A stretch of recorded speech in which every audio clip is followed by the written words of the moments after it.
Vous avez envie, vous, d'acheter un téléphone beaucoup plus cher, avec quelques modifications en plus par rapport à son prédécesseur. Si vous êtes comme ça, je vous conseille d'acheter directement le Galaxy Z Fold 4. Non, en vrai, c'est un résumé vraiment du Galaxy Z Fold 4 par rapport au Galaxy Z Fold 3. Il y a vraiment beaucoup plus que ça en réalité sur ce téléphone. Bonjour à tous et bienvenue dans cette nouvelle vidéo, c'est Hugo sur la chaîne Gigatop. Et comme tu l'as compris, on est sur un retour utilisateur après 3-4 mois d'utilisation réelle sur le téléphone, parce que c'est vraiment mon téléphone au quotidien que j'utilise vraiment tous les jours.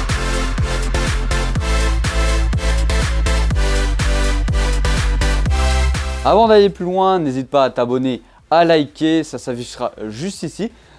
Va soutenir la chaîne et ça c'est plutôt agréable et important. Bon, je tenais pas à le dire ça dans la vidéo, mais quand tu fais ça, clac clac clac, t'entends les capteurs qui bougent. Bon, après ça le faisait déjà sur le Galaxy Z Fold 3, donc ça doit être normal. Avant de te donner mon avis sur le produit, j'aimerais savoir l'avis que tu as toi sur le produit, si tu l'as déjà utilisé, si tu l'as déjà vu en magasin, ou tu espères l'acheter un jour, pourquoi pas. N'hésite pas à mettre ton avis en commentaire, je serais heureux de le lire, car on a très peu l'occasion de débattre sur le sujet, sur ce téléphone-là, avec des gens au quotidien, car on voit très rarement le Galaxy Fold en main. Alors pour rentrer dans le vif du sujet directement, on va venir parler ici de l'autonomie. Alors pour résumer l'autonomie avec un grand mot, c'est mieux que le Z Fold 3. Par rapport à ma vidéo sur le test complet, le téléphone a dû s'adapter à mon utilisation, donc ça tient un petit peu plus la batterie que ce que j'avais pu vous dire dans cette vidéo.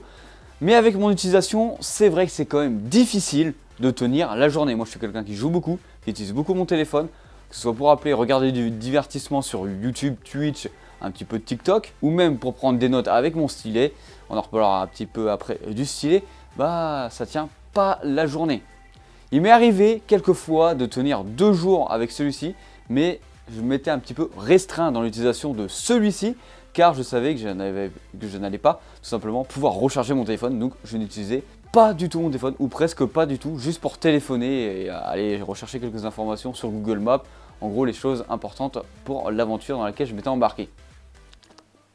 C'est très important de boire. On devrait dire ça à Harry Maguire là, parce que là, je crois qu'il est blessé et qu'il va sortir pour le match Angleterre-Iran. Pour cette deuxième partie, passons dès à présent sur le design. Alors moi, j'ai une coque au quotidien sur celui-ci. Alors si tu veux des conseils sur des coques que je trouve assez intéressantes, il y a une vidéo qui devrait s'afficher juste ici et en description pour aller la checker, où je te propose quelques coques assez notables pour plusieurs utilisations sur le Galaxy Z Fold 4. Bon, le mec il devient fou avec sa musique là. Du coup, continuons sur le design du téléphone. Moi, vu que j'ai une coque, je le vois jamais le design du téléphone. Quand je l'ai vu pour la première fois, j'étais pas mal. Ça n'a pas beaucoup évolué par rapport au Z Fold 3, mais il était déjà assez correct. Mais maintenant, quand tu vois ce qui arrive sur le marché, qui arrive vraiment en France pour une fois, parce qu'avec les autres concurrents qu'on avait, c'était des sorties dans leur pays natif, jamais en Europe, jamais en France.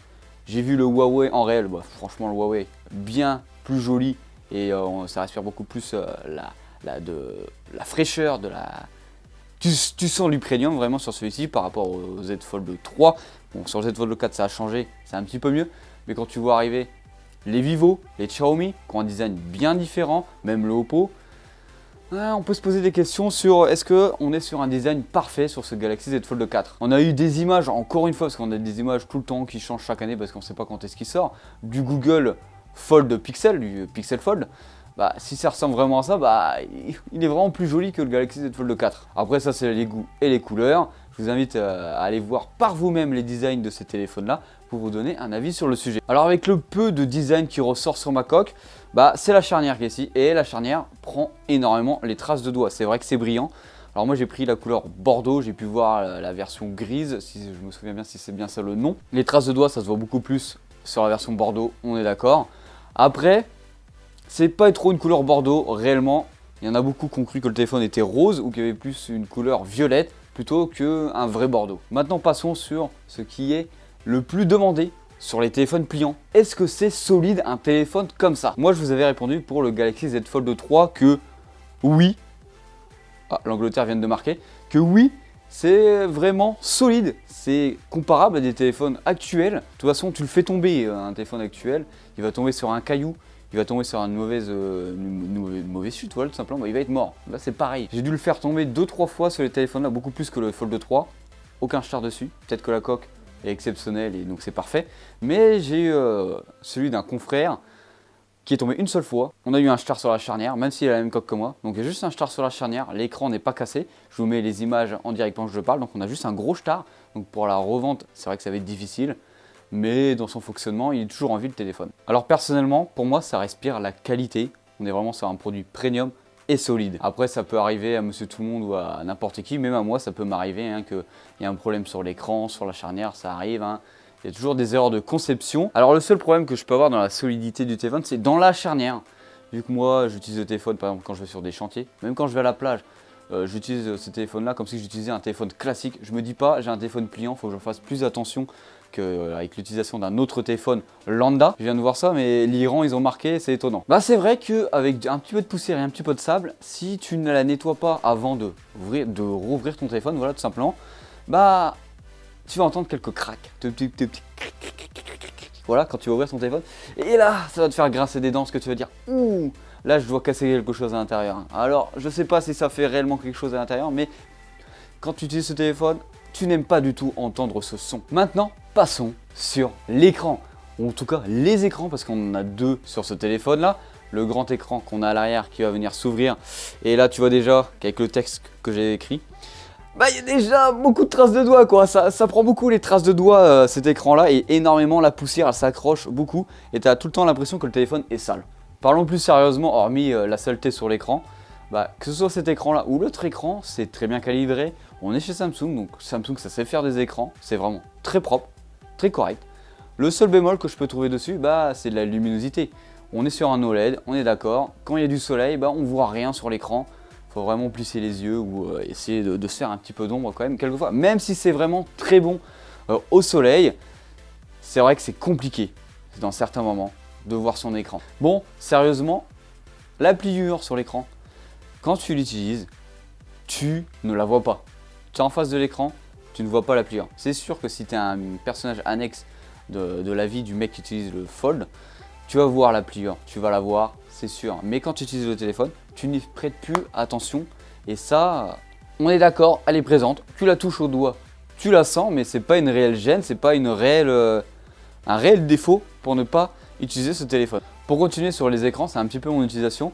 Depuis qu'on est sur un nouveau format, un format beaucoup plus élargi et moins haut par rapport au Z Fold 3, j'utilise beaucoup mon téléphone en format téléphone classique et beaucoup moins en format ouvert. Ouvert, je l'utilise sincèrement que quand je m'assois sur le canapé, que quand je m'assois sur une chaise. En gros, dès que je m'assois, dès que je pose mes fesses par terre sur quelque chose, je vais l'ouvrir. Ça, pour utiliser et regarder du divertissement, c'est vraiment incroyable.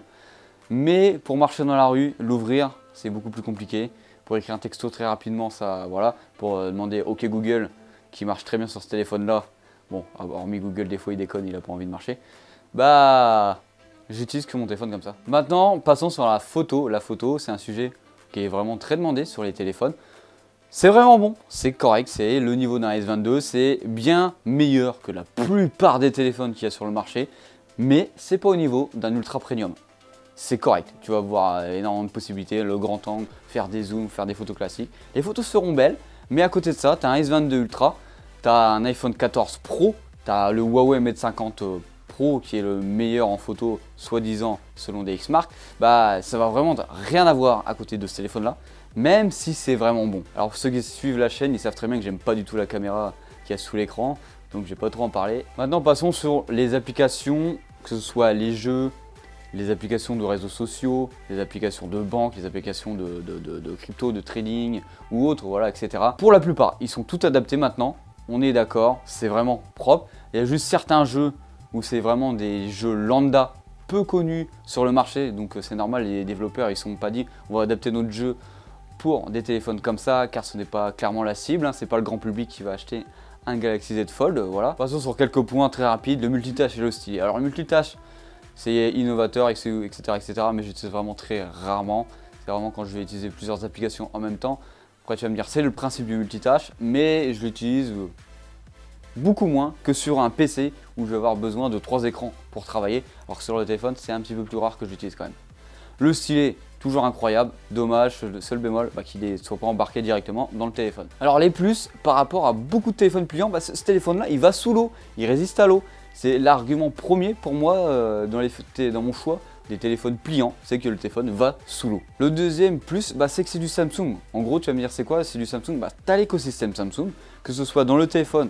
One UI, moi je trouve ça incroyable, l'expérience utilisateur que tu as à l'intérieur de cette interface. Et surtout que tu vas venir te connecter à énormément d'appareils au quotidien que tu as dans ta maison plus facilement qu'avec d'autres appareils. Par exemple, envoyer directement ça sur ta télévision, ça va être beaucoup plus rapide. Alors pour les moins, qu'est-ce que j'ai pas abordé dans les trucs qui pouvaient me chagriner dans les sujets à aborder juste avant, la recharge rapide là, elle est pas ouf, franchement c'est long, 1 heure pour recharger son téléphone maintenant, surtout quand on est pressé dans la journée et qu'on part quelque part pour par exemple de la route, c'est un peu long pour charger notre téléphone. Allez, n'hésite pas à me mettre en commentaire ton avis sur le sujet. C'était Hugo sur la chaîne Gigatop. Allez, bisous.